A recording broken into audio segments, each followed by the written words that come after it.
Certa vez, Paulo ele escreveu dizendo: Eu nada, quando estive entre vós, quis saber, a não ser de Jesus Cristo e este crucificado, que é escândalo para os judeus e que é loucura para os gregos. Ou seja, toda esta história da crucificação, da morte de Jesus em uma cruz pelos soldados romanos, essa história era um escândalo para os judeus. E esta história era uma loucura para os gregos. Mas Paulo disse que todos os aspectos que envolveram a crucificação era o que havia se tornado o centro, a espinha dorsal de sua palavra e de sua mensagem. Ele disse: Eu não quis saber de nenhuma outra história, de nenhum outro fato, nada quis saber entre vós, senão de Jesus Cristo. Eu não quero ocupar a minha mente e o meu coração com outras coisas, senão de Jesus Cristo e este crucificado. E ele disse que havia interpretações erradas e variadas acerca desse momento. Ele disse: para uns é escândalo, para outros é loucura, mas para nós, que somos filhos de Deus, este é o poder de Deus. Veja isso. Esta ocasião, este momento, a crucificação, tudo que gira em torno daquele momento sagrado é o poder de Deus para salvar a nossa alma. Ora, meu irmão e minha irmã, você que me ouve e me vê agora em algum lugar, que medita comigo hoje acerca da mensagem da cruz. Este é o poder de Deus para salvar a nossa alma. Então, nós observamos que esta mensagem, esta palavra, refletir sobre isso é o que menos o diabo quer. E, na verdade, você há de concordar comigo, hoje em dia, o que nós vemos nos púlpitos das igrejas são muitas mensagens falando sobre saúde, sobre cura, sobre prosperidade, sobre bênçãos no lar, na família. Nada errado quanto a isso. Isso é uma maravilha, né? Mas quantas vezes você tem ouvido mensagens que enfatizem esse aspecto da vida cristã, que enfatizem a crucificação de Jesus Cristo? É uma coisa rara, você sabe disso. Dificilmente você ouve uma mensagem dessa. As pessoas hoje, para se cumprir o que diz a profecia, elas estão tendo coceira nos ouvidos para ouvir apenas aquilo que é agradável à sua carne, aos seus próprios desejos. Ou seja, as pessoas se negam a dar ouvido à verdade, a compreender que o reino do Senhor não é aqui. Não é aqui a nossa pátria, não é aqui o nosso lugar, de que não adianta acumularmos para nós bens nesse mundo, porque nada daqui levaremos. E, enfim, tudo isso. Mas existe um aspecto que eu quero meditar com você acerca desse episódio, acerca da crucificação, que eu considero de grande relevância, e poucas vezes nós vemos alguém meditando e refletindo sobre isso. E são aqueles dois ladrões.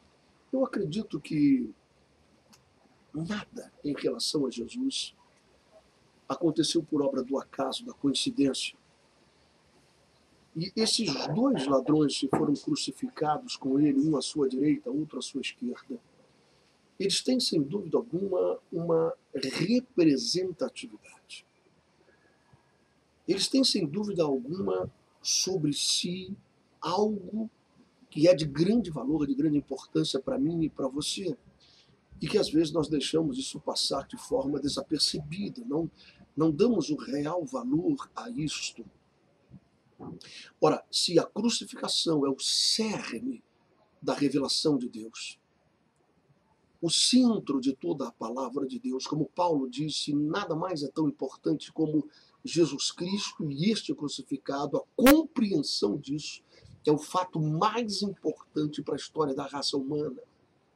Ainda que as pessoas sejam curadas ou abençoadas ou libertas de demônios, se elas não compreenderem o que é que significa a crucificação de Jesus, qual o valor disso em suas vidas, de nada terá adiantado todas as outras coisas.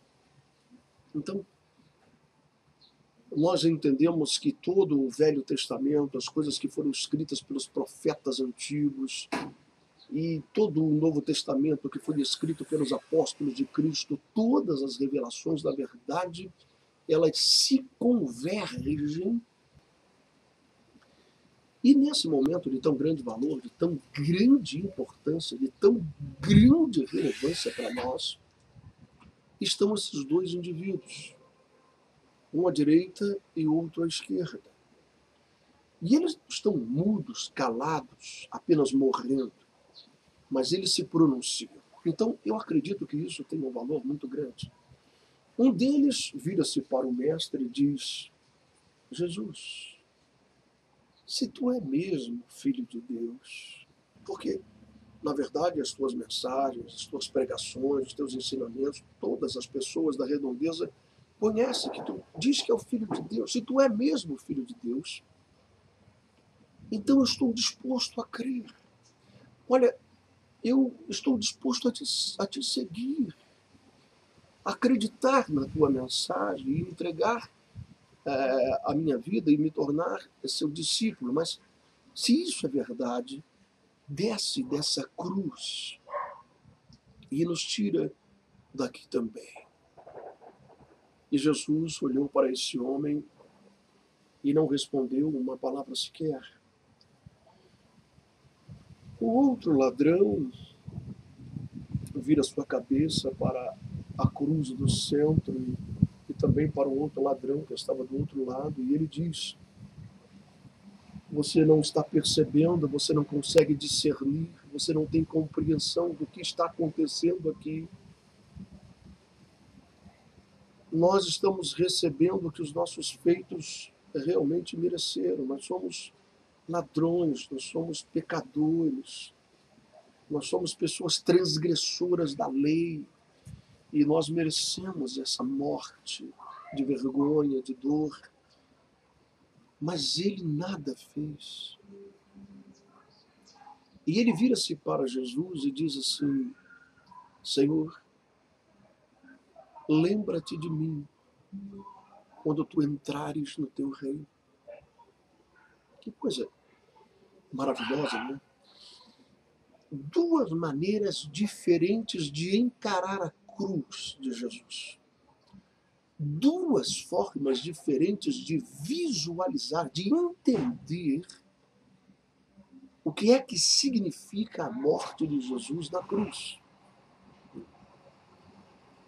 O primeiro ladrão, ele disse: se realmente tu és o Filho de Deus, me tira da cruz e desce também. O outro disse: lembra-te de mim quando tu entrares no teu reino. Em outras palavras, ele estava afirmando que sabia que Jesus não iria descer daquela cruz. E que sabia que ele estava entendendo o significado daquilo, a razão daquela morte.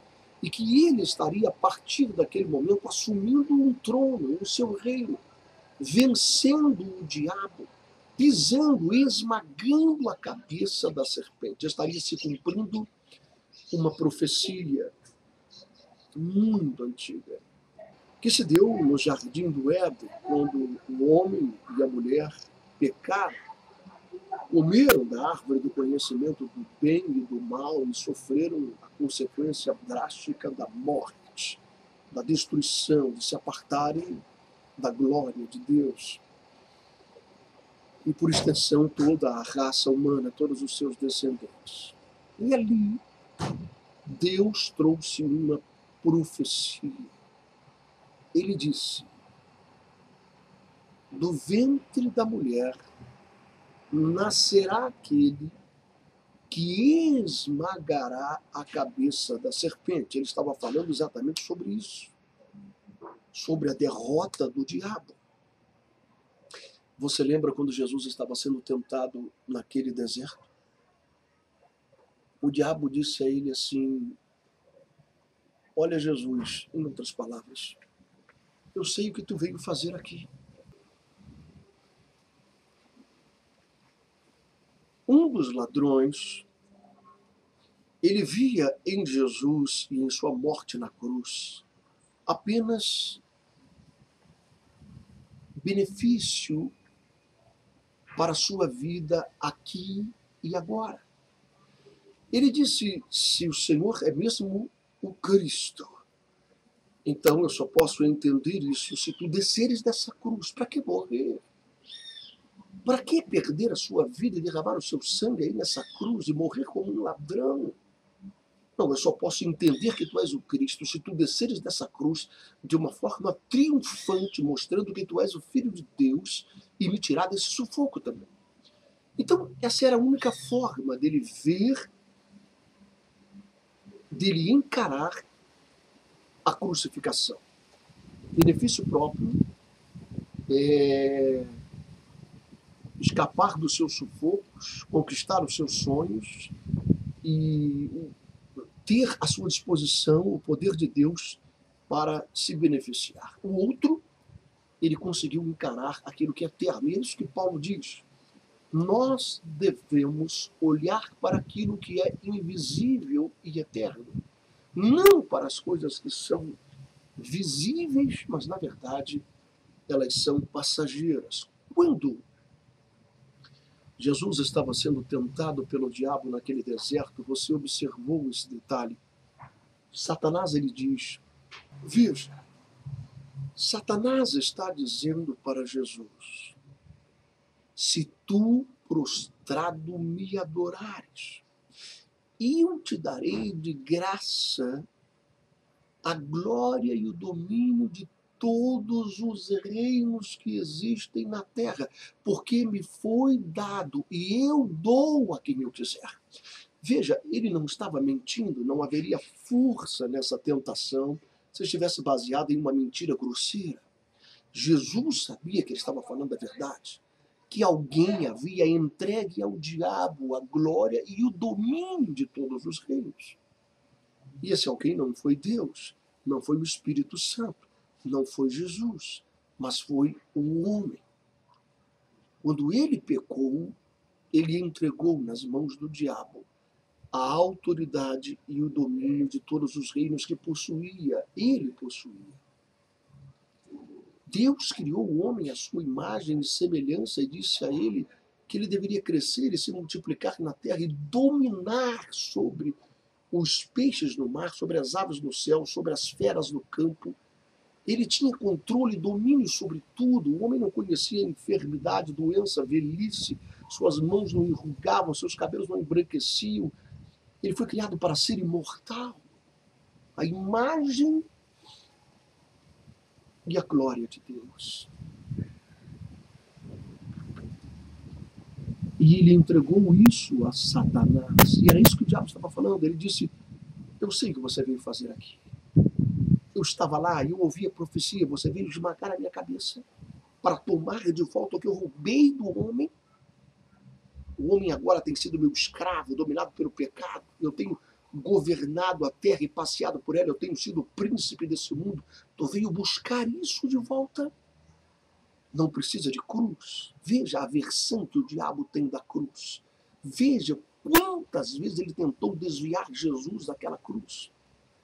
Não é verdade? Não precisa disso. Se tu prostrado me adorares, eu te entrego tudo em tuas mãos. E então Jesus disse: está escrito, somente ao teu Deus adorarás e somente a ele prestarás culto. Mas você observa o valor que existe nessa mensagem, nesse momento, o poder que há na crucificação.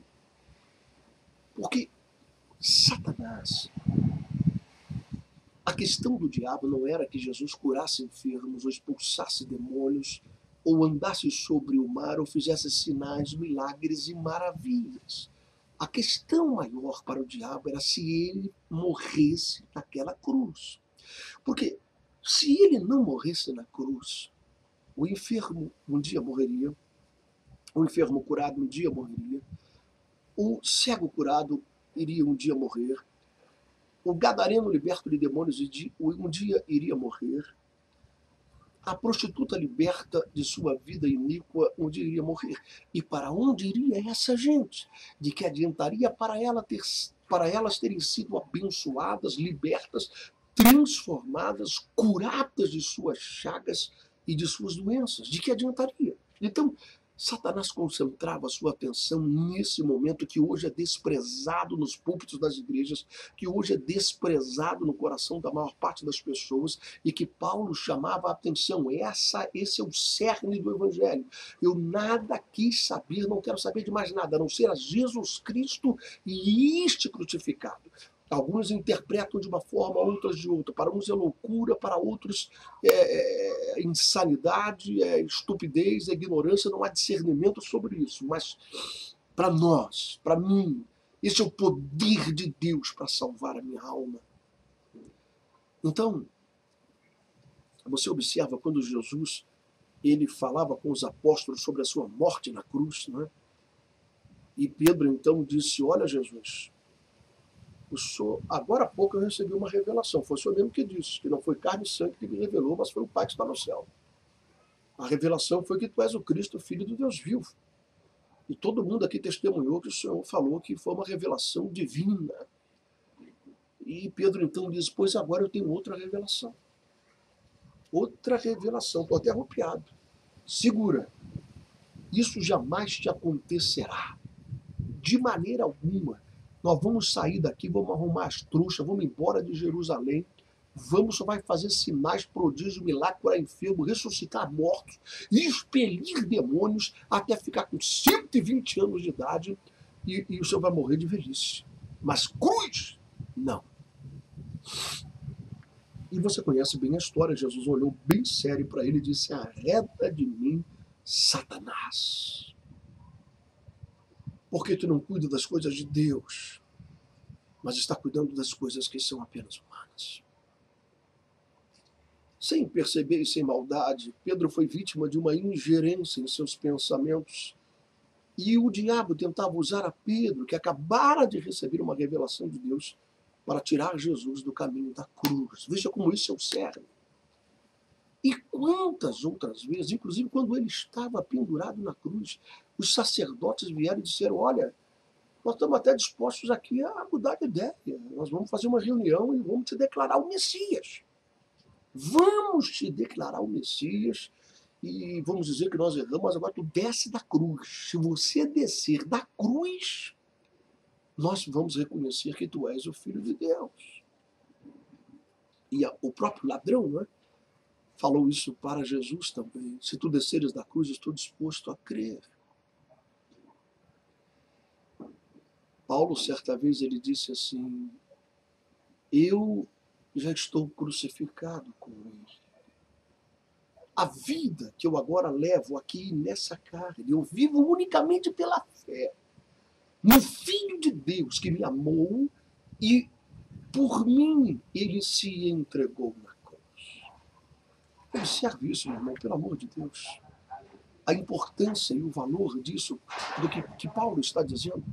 Eu estou lá com ele. Lembra-se do que Jesus disse? Quando eu for levantado da terra, assim como Moisés levantou a serpente no deserto, e essa história ela é bem conhecida, não sei se você se lembra, mas o povo de Israel, pelos seus pecados e transgressões, começou a ser vítima de uma grande mortandade, de um juízo de Deus que veio sobre todo o acampamento. Víboras venenosas entravam nas tendas, picavam as pessoas e elas morriam infectadas pelo veneno mortal. E elas morriam infectadas pelo veneno mortal que circulava na corrente sanguínea deles. E foi uma grande mortandade. E eles foram a Moisés e disseram: Moisés, pelo amor de Deus, clama a Deus por nós, para que Ele nos livre dessa mortandade. Moisés clamou e Deus disse: faça uma serpente de bronze, enrosque ela no madeiro e levante esse madeiro e finque no chão com essa serpente pendurada. Será que todo homem que olhar para essa serpente será curado do veneno, será curado da morte, será restaurado em sua saúde? Essa era a figura que Jesus usava.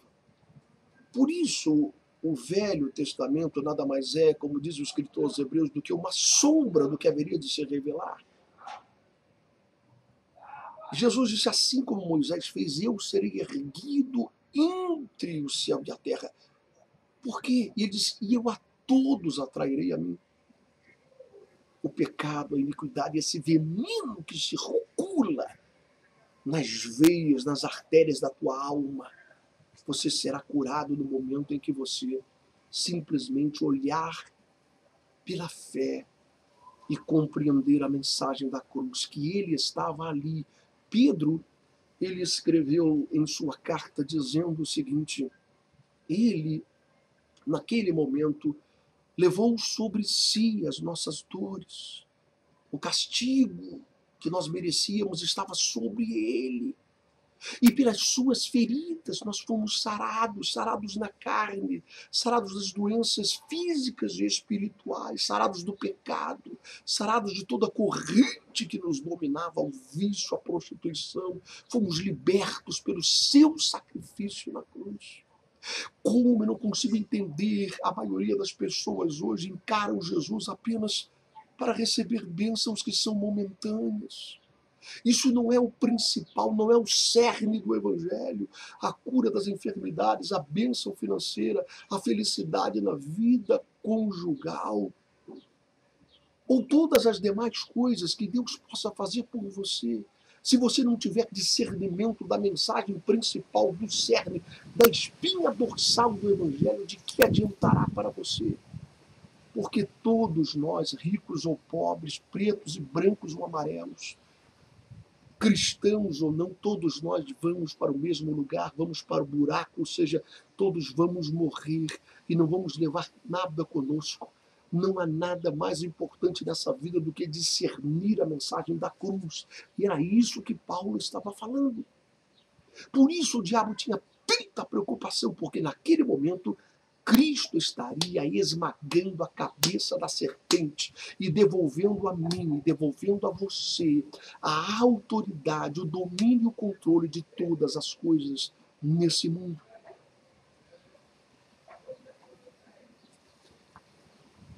Por isso a palavra de Deus afirma que aquele que está em Cristo, como Paulo disse, eu já estou lá, eu fui atraído por ele. Eu discerni essa mensagem, eu discerni essa palavra e já estou lá. Aquele que está em Cristo, nova criatura é. As coisas velhas ficaram para trás e eis que tudo se fez novo. Por isso, em Cristo nós recebemos de volta o que Adão perdeu no jardim do Éden. Nós recebemos o próprio Espírito Santo de Deus dentro de nós. A Bíblia diz que Cristo veio para os que eram seus, os judeus. Mas eles não o quiseram receber. Mas a todos quantos o receberam, os que creram no seu nome, os que discerniram a mensagem da cruz, a todos eles foi-lhes dado o poder de serem feitos novamente filhos de Deus. Não há nada mais precioso do que isso. Não há nada mais importante do que isso. E quando você, meu irmão e minha irmã, discerne essa mensagem, eu me lembro agora, nesse momento, Deus me faz lembrar do testemunho de uma irmã que está escrito num livro que eu li há muito tempo atrás.